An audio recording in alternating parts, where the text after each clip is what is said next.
The planning conversation starts here on the Income Protection Podcast. Here's your host, Mike Cogdall and Grayson Owen. All right, Mike, it's almost the 4th of July when we're recording this. And how's everything in Florida? Everything in Florida is good, Grayson. Great to see you. Somehow we do this all the time, but you just made me think of the movie Do the Right Thing. And if you ever remember the movie Spike Lee, it's his first movie that made it famous. Here's all I got to say. It's hot. remember the radio dude? But the 4th is coming, and I love the 4th holiday because of why. The 4th holiday is there's no gifts.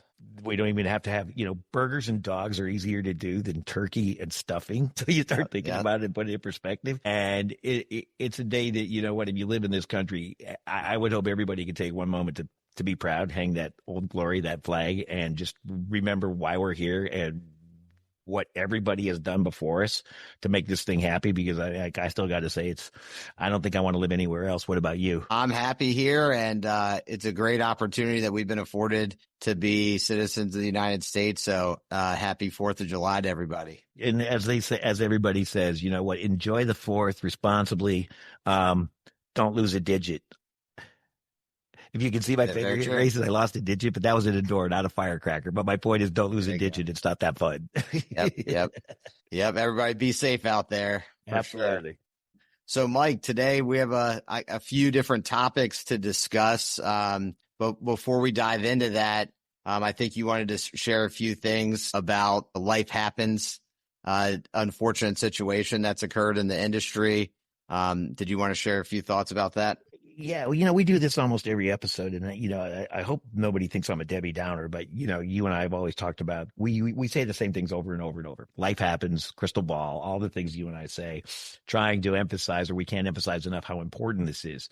Well, I just got a note yesterday from another a dear friend of mine, very dear friend of mine, was acquaintance of hers. The name I knew, but a guy in the industry that was fairly young who's really specialized in disability insurance, income protection, and life insurance. So he did all the other stuff too. But the first and foremost focus was, income protection. And he passed yesterday, 35 years old with 3 children under the age of 6. Lost the battle to leukemia, I think it was. And he passed away yesterday. At age 35, industry kid that was doing very well and probably would have continued to do well. And now he's got mom and, probably 2, 4, and 6-year-olds without a dad. So just to remind people that life happens, and it really happens just like that. You just wake up one day, and you've heard me say this 1,000 times to remind people, your next visit to a physician for any reason could be the last time. You could be insurable for the rest of your life, or maybe get the news you're not looking for. Just could happen. Yep. Anyway, That being said, let's look forward and talk about some income protection and disability insurance today. Thanks for sharing that, Mike. I think it's a powerful reminder there. And yeah, for today's topic, one of the things we wanted to bring up and share with everybody, which we brought up in one of our first few episodes, is the importance of increase riders on policies. And Mike, I had mentioned to you recently, I was going through the increase feature, and you let me know that you were actually going in the opposite direction, that you had some bittersweet news that you were offloading your disability policy since you just turned 65. You know, I think I actually did this in a post too, but yeah, I don't know if I've said it live, but it's like, you know, I've had this coverage since I was 28 years old. I'm sorry, 28. Just turned 65. And on August 7th, I got the letter, a very nice letter, by the way, that said, you have a conditionally renewable policy at age 65. Back then they didn't have 67, but you could still conditionally renew it. And so they send me the nice conditionally renewable, if you're still working, blah, blah, blah letter, and says, but otherwise on August 7th, you know, this coverage will cease to exist. And then they send your current premium, which is a number. And then they tell you the conditionally renewable premium. It was 3 times more per year. So it's conditionally renewable every year. And it was 3 times more, 3 times. So let's just do easy math for sake of saying your premium's $7,000. It suddenly went to $21,000. And that's fully understandable because the contract is only built. It's like a term life policy in a way, in that regard, right? Right. You spend $1,300, and then on year 31 it jumps to 7,300, and by year 2 of year 32 it's at 10 premiums. And it just goes ballistic. So my point is I've had it since I was 28 years of age. So glad I had it. Probably like everybody else, paid the premiums, complained about it every single year that I did the automatic deposit for my annual premium because I always paid annually. But then all of a sudden I was able to reflect for just 1 minute and go, the coolest thing ever? Grayson, I had some accidents along the way. I had a quad tendon rupture. I've had 3 surgeries, a hip replacement, never anything that took me past 90 days that I had to ever think about filing a claim, residual or total. So I call that pretty fortunate, very fortunate. And I don't mind now having paid all those premiums all those years. And I guess I'll just leave it at this, and never had to use it once. Pretty cool. Pretty happy about that. So that's my reflection on disability insurance. Gladly paid, and really even more glad that I didn't have to pay or didn't have to use it ever. It's a victory right there. So, and for you, I hope the same happens. I know you've had it for a while, and you were talking about an increase option. Yeah. And before you get to your increase option, you may be thinking something today, because you I think you might have already said it, or I say it. It's like, I got an ABR and a BU to get done here, and I got to get it done ASAP or something. And you made me think about my time in the military, bud. And it just cracks me up, because I tell people, my little brother, when he retired from the military at 26 years, he went to work for Lockheed Martin, right? And they go, why would he work for Lockheed Martin? How did he get a job as a tanker in the Army? A battalion commander tanker, right? Full colonel retired. And I used a simple sentence. He knows their language. Meaning acronyms, because when I was in the military, it's like, okay, we're going to have an SP. First thing we're going to do is we're going to get up at 0430. We're going to have chow. We're going to do a little PT. Then we're going to go do the SP to get to the OP, and we got to like launch on time. And every single person that had a uniform on knew what that meant, because we speak our own language in the military, regardless of whether you're Air Force or, it doesn't matter who you are. It's a language all unto itself. I still use what people call military time, and it really ticks the world off. They go, why do you say 0600? I go, because it's different than 1800, and we'll just leave it at that. But with that being said, why don't you talk about BU for a minute? FIO, I just used 2 right there. Explain, unjumble some of the insurance acronyms that people use, and then talk about why these future purchase options for you and everybody else can be so important. Lest I digress. No, that's thanks for sharing that, Mike. It is astonishing. We were kind of reflecting on this before we recorded here, that, in the insurance and financial services and benefits industry, there are so many acronyms. It's insanity. But even when you put the DI industry under the microscope, there's a million there too. IDI, DI, DSI, OE, BBO, all of that. So we have our own, and we've kind of explained what a lot of those are, and keep listening and you'll learn more. But in the increase rider world, which is a feature on individual disability insurance products that allow clients to increase their coverage over time if they're not on claim, with just showing financials, or sometimes they're automatically done. So we'll get into what that means. But they're very important, especially if you're younger, because a lot of these riders aren't available once you're over a certain age or they fall off your policy. But for people, a lot of people are buying disability insurance in their 20s, 30s, and 40s. They're going to want access to these increase riders because their income and wages usually go up and increase over time. So we want to make sure that the coverage is keeping up with those wage increases over the years. So that's the idea. And that your medical status changes. So this is a way to protect your insurability and be able to bump up coverage only showing financials without medical underwriting. So it's an important feature to have on there.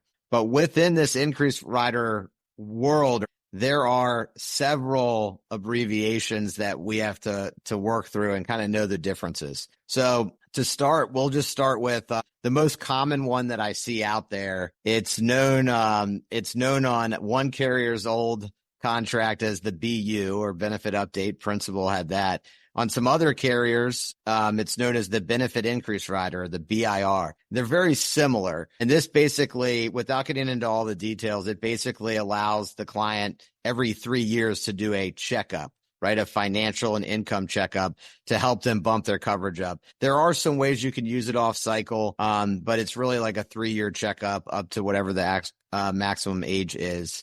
And then the other option that we see out there is what's called an FIO or FPO, which is a future insurability option or future purchase option on some other carriers. And that is a rider that goes on the policy, and there's actually a line item cost, whereas the BIR, it's a no cost rider unless you're activating it and increasing it. But for the FIO and future purchase option, one, you're really renting a pool of monthly benefit. So there's a line item cost associated with that. And it allows you on the policy anniversary every year to send in those financials to see if you qualify to increase coverage up to the maximum of that pool that you're renting. That's kind of how I like to explain it. So those are your two main options. I do know Principal on their new product release, they threw in a new product innovation called the MYB, Maximize Your Benefit. So we have a new variable in there. And this kind of functions different than either of those in many ways. The MYB rider, you actually in the first 3 years can do an increase at any time by showing financials. And then after that, they want to see a sustainable increase in earnings of 20%. So those are really the three main ones that I see in the marketplace. And then lastly, there's also some automatic increase riders out there, and all the carriers kind of have different names for it. But the main purpose behind the automatic increase is to keep up with inflation, at least in the early policy years, depending on the carrier. Some of these riders can stay on the policy for a lot longer. And some are only on there for a handful of years. And most of them are crediting the monthly benefit and increasing it compounded 3-4% a year, depending on the carrier. And that's to help keep up with that wage inflation in the early years. So we have a variety of mechanisms used to keep that monthly benefit growing while you're not on claim if you have these features on your contract, which you and I, Mike, believe it's absolutely vital to have those on there. Well, and that's a really good point. And let's talk about that 3 or 4%. Let's use 4% compounding. And let's say it's for 6 years. Let's just make up a number. Some are 5, some are 6, some will go 20 now. It's all over the board. I understand that based on carrier. But if you really do 4% compound for 6 years and you had $10,000 a month, you've had a pretty significant increase already over that 6-year period that may be able to keep pace with what you're spending. And that's in little increments. So you really don't notice it. I mean, everybody notices money getting taken out. But if you're only having a 4% increase on $5,000, right? You and I know what that number is. It's not very much. It's a couple $100. So your premium probably goes up if you're 35 years old by what? $6, $5? Yep. But it's awesome because it stays pace with what you're trying to accomplish. The point here, and you've done a phenomenal job of explaining it, and the biggest point is if you're a planner and you're selling income protection, I don't know if you use Excel spreadsheets, I don't know how you track your customers, but when you sell that policy, you put a tickler in there the day that thing goes in force and says, call my client within, call it that quarter. It can be within that quarter. So say between May, June, and July or whatever of that year, just to make sure. Because if you've got carriers that allow you to make an increase because you had a baby, because you had an increase in income, because you had anything at all, because I can't expect a client, to include myself, to remember all the features that are in a contract. That is incumbent upon us and our job to make sure that they stay aware of what's readily available to them. It's almost like a recall for a car, right? Yep. You and I don't know how to fix a car, but when somebody sends an Audi recall, that's a reminder that, Mike, you got to go get something fixed because it's time. We have to fix something. You need to do the exact same thing for your clients. It's a 5-minute text or a 2-minute email or just a quick phone call saying, hey, you bought income protection for me a year ago. Here's where we sit now. No, you don't have to do anything, but let's just make sure. Yep. 2 seconds. Because so many of those, as you and I know, being in the industry as long as we both have, they just go unchecked. And what happens if they go unused for a long time? Well, I'm glad you brought that up. So some of those riders, the BU and BIR, if you don't go through the process on your 3-year checkup, they'll actually fall off the policy. So, and that's even if you're not eligible for, say you had no income change at all. You still have to let somebody know where you are, right, in the world of your finances, or it can disappear. That's right. Yeah, you have to play the game. So that's, if you have these features on there, follow the rules, make sure your clients are following the rules. Even if you just have to go through the process for no reason with no income increase, you want to maintain that ability in the future. So that's really the objective there. And Mike, I know it's bittersweet that you're letting go of your DI policy, and I just actually increased mine. So I wanted to share with everybody kind of how simple that process is. And it's fairly simple across the board for all carriers. For me personally, I was on the broker side from 2010 through 2019. And along the way, I got coverage early in my career, actually through a GSI offer through one of the firms I was with. And I still have that policy. It's an old contract. I won't name names, but it's a unique one that I'll always hold on to because it has an LTC conversion privilege on it. So a few years ago, once my income was going up as I was growing my wholesale practice, I had to go out to the market and go get more coverage because that GSI product, you can't increase it once you port it away from the firm, which is what happened. So I had to go get my own coverage, just like clients do every day. And I'm self-employed. And so I went to the Standard, which is one of the carriers I work with, and I was able to obtain my individual DI policy, and I went through full underwriting and everything. And the feature that I made sure was on there was the benefit increase rider. And the reason why I put that on there, as I explained, is that I want every 3 years, I want to be able to show my financials, my Schedule C on my tax return, so that they can make a determination how much benefit they're able to increase for me without medical underwriting. So I got the policy in summer of 2022. So I just got my taxes done after my extension, sent in my Schedule C, did a very short, I think 1 or 2 page increase application. And within a couple of days, they had already returned the offer and what it would be and said that it'll be going active on August 1st, 2025. So there it is. It took me less than an hour to get all the documents and send it in. And then a few emails later, it's all said and done. And now I just wait for it to go live on the policy anniversary, August 1st. And now my coverage is up to date to match my income, my current income. And 3 years from now, I'll do it again. Unless I have a substantial earnings increase where I can go do a accelerated one ahead of the 3 years.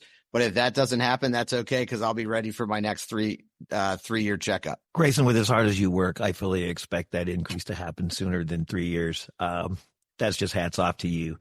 And you got me thinking here for a second. The reason that you want to do this is because I have with me this morning, my mug, and mortgage, utilities, and groceries, they don't go down over time either. So you want to keep this and protect your mug, your mug. So I think that's one of the reasons we have it. Yeah, that's another acronym right there, right? So we're just surrounded by them. We probably need to create more or add on to that one, since I have, a wife that likes to spend a lot of money and a daughter and 3 stepsons. So the money goes out as fast as it comes in our household. So there's no question my coverage has to be current and up to date at all times. And so this is one way that we do that. Yeah, a last little story here is, and I may have repeated myself or am repeating myself, I'm sorry, but when I got my hip replaced, this was like a long time ago, 7-8 years ago, my orthopedic in Denver, we started talking about what I do for a living, of course.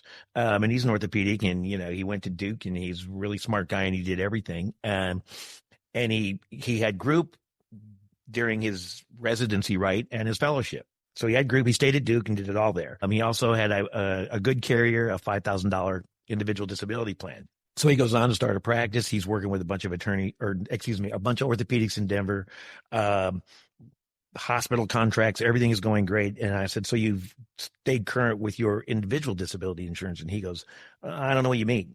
I go, what do you mean you don't know what I mean? He goes, well, no, I bought it at Duke, and I had this coverage, and it just keeps pace with my earnings. So he didn't know the difference between group and individual. This is how life works. This is just so people make sure that they're abundantly clear. I said, no. You've got now at Porter Hospital probably a group contract. He goes, yeah, and then I got the supplement contract that just keeps pace with my earnings. I said, but you were probably making $80,000 a year. And that's what I said, probably $80,000 a year back as a fellow, maybe less. And you go, yeah, that's about right. I go, but now whatever you have is your Porter plus 5. He goes, what do you mean just 5? He goes, disability insurance just goes up with your income. I go, not individual. I go, I'm not going to do this for you. You need to call your guy and get this fixed. And of course he did, because I had to go back in and see him 1 year later, right, for a hip checkup. And it was really only 1 year later. And he goes, oh, I got that fixed. He goes, I had to go through insurability. I didn't have any of what you're talking about today is my point. The increase options I didn't have any of that. I had to go through the whole thing again, but now I have the right amount. And I will have the right amount. And he's like, Mike, not that it matters, but I just want to thank you that I was able to get that fixed, because I really just thought that it just went up with your income. Like I had 60% replacements regardless of how much money I made. Yep. So that happens. This is why the general public, it's not their job to be totally aware of how disability works. It's our job. And that's why you need to make that annual checkup with every single client you have that owns disability insurance. Every client. I mean, you should with everybody, but with every single client that owns disability insurance, you don't want to miss out on those types of things. Yeah. You just don't. Yeah. And I've been saying this a lot recently. You know, the general public is never going to fully understand disability insurance like we do because we live in it every day. But that's why it's our job. And insurance and financial professionals need to make it a practice to remind their clients. And you want to fix the awareness gap so that they understand. But remember that over time, they're going to forget, like this doctor that you mentioned. So they need to be reminded over the years, hey, this has happened. You have this coverage because do we need to make any updates? What's going on here? So that's why that's important there.